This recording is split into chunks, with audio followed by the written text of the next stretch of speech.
Life's too short to drive boring cars.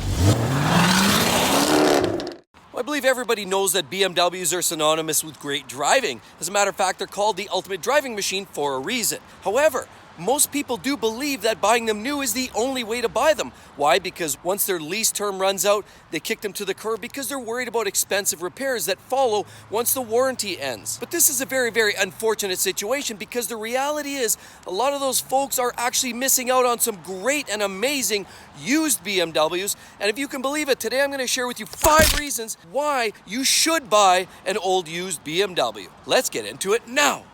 So the first reason is the older cars are actually far more unique and interesting. As a matter of fact, look at any one of these. They all start looking the same. The current generation BMWs all start having the same design themes. Look at the styling standpoint. Here we have an X3 and there we have a current generation X5.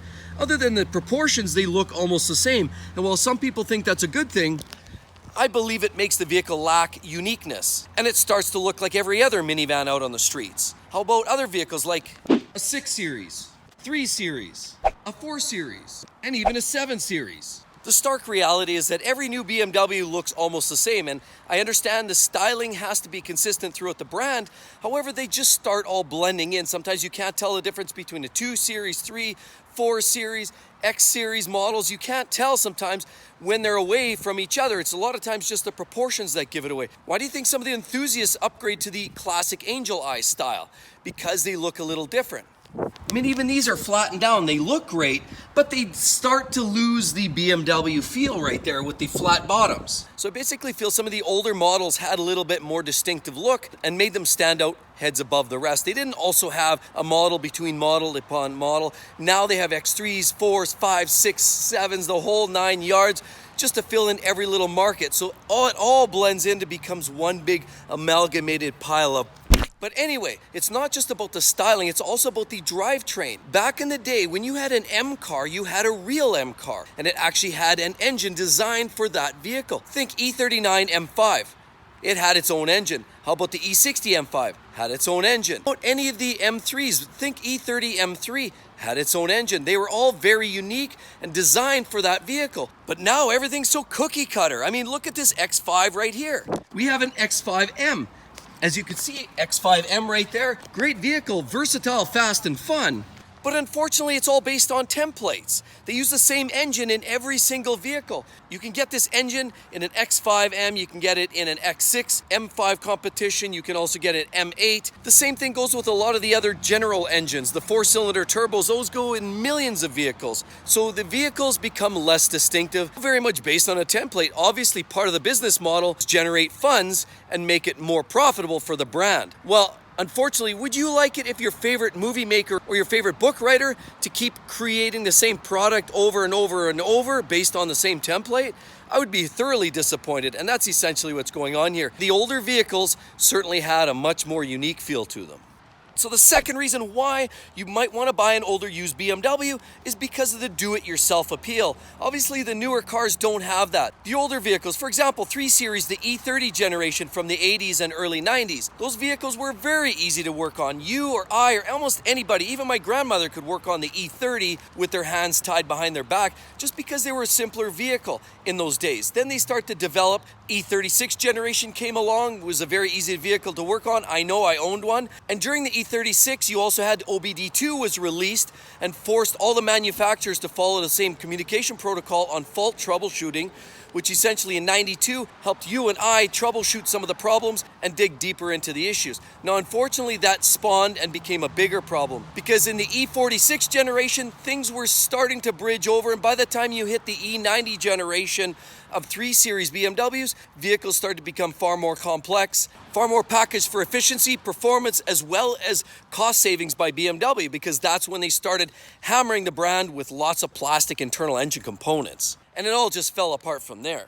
I mean, think about trying to troubleshoot this. What we have here is a brand new X5, and obviously it is the latest and the greatest. It has some of the newest features. Obviously we have the 50i generation, so that's the X-Drive. That's the 4.4 liter twin turbo V8 called the N63, and those engines were very, very problematic. Up until a few years back, that engine was so troublesome due to oil consumption because of the hot V The turbos mounted within the V of the engine created that excess heat, started roasting the heads, roasted the valve guides seals, as well as sometimes cooked the intake manifold. You had lots of problems. You also had timing chain issues with these vehicles and accelerated battery wear. But try to troubleshoot when you have faults in modules and problems. You have modules and computers monitoring other computers, They're very complex, and unless you have the latest troubleshooting technology, and unless you've been sent to Germany to take course upon course and training hands-on as well as classroom training, you're probably not going to be able to do a whole lot with these modern day BMWs other than rotate the tires and maybe change your oil. And so the third reason why you might want to buy an older used BMW is because buying a brand new one or slightly used, it's going to cost you up the chute, because all the dealers are cranking up the prices due to supply chain shortages, due to vehicle supply shortages. There's not enough vehicles for people to buy, and so it's pushing prices up. The older vehicles that are well outside of warranty might be a great option for the do-it-yourselfers and for those that don't mind getting their hands dirty. Just remember to do your research and don't buy a bad one, because they can sting you for sure. And the reality is, a lot of the older BMWs haven't quite caught on. There's a few. For example, the E30 Generation 3 series are starting to creep up. People are recognizing their simplicity, and now good ones, clean ones, are starting to command a high dollar. E39 M5s commanding a huge dollar nowadays. And many of the M cars from yesteryear are starting to hold their value and starting to creep up. So just know this, if you're going to buy an older used BMW, don't wait too long, because this whole shortage pushing the consumer downwards might start pushing the prices up. So the fourth reason may not become as obvious by looking at these from the outside, but it's a very distinct reason why you want to buy an older used BMW, because virtually every single new BMW is no longer equipped as such. For example, let's take a look right here and see. What do we see there? Yes, that's what I would consider an automatic transmission shift lever. How about this? That looks like an automatic as well. How about a brand new one? Very pretty, but it's an automatic in ZF Auto, for example. So the sad reality in all of this is every single vehicle now pretty much that BMW makes is an automatic transmission.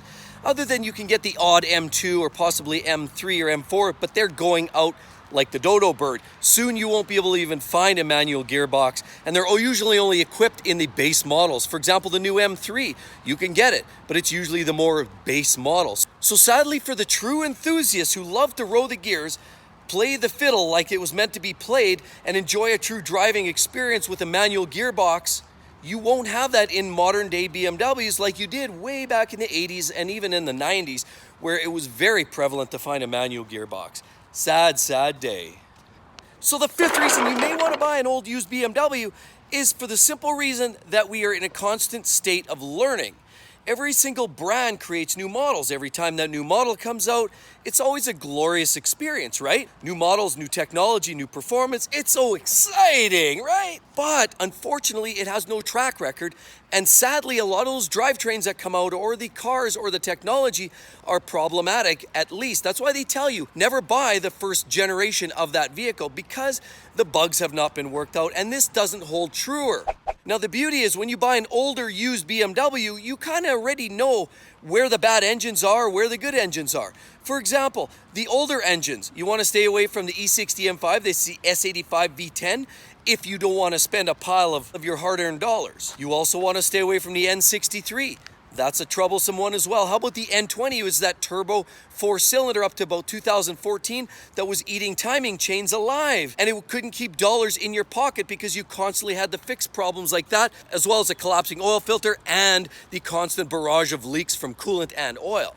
But the beauty is what we already know is the best and most durable BMW engines are their older, naturally aspirated, no turbos, inline 6-cylinder engines. And we've learned that over the years. Once they strap turbos on it, for example, in the N54, when they first hit it with the twin turbo, they flipped the pendulum, and that engine was easily the worst engine that BMW ever produced from a reliability perspective. Tuners love it, but the engines are garbage. And then there's the S65s and the S85s, for example, from the V10s. We know what to expect. We know rod bearings, you do them at 80,000, do a clutch at 100. I mean, we've learned what to expect from a lot of these models. The problem is with any of these new versions, we don't know yet what to expect because they haven't had the time logged.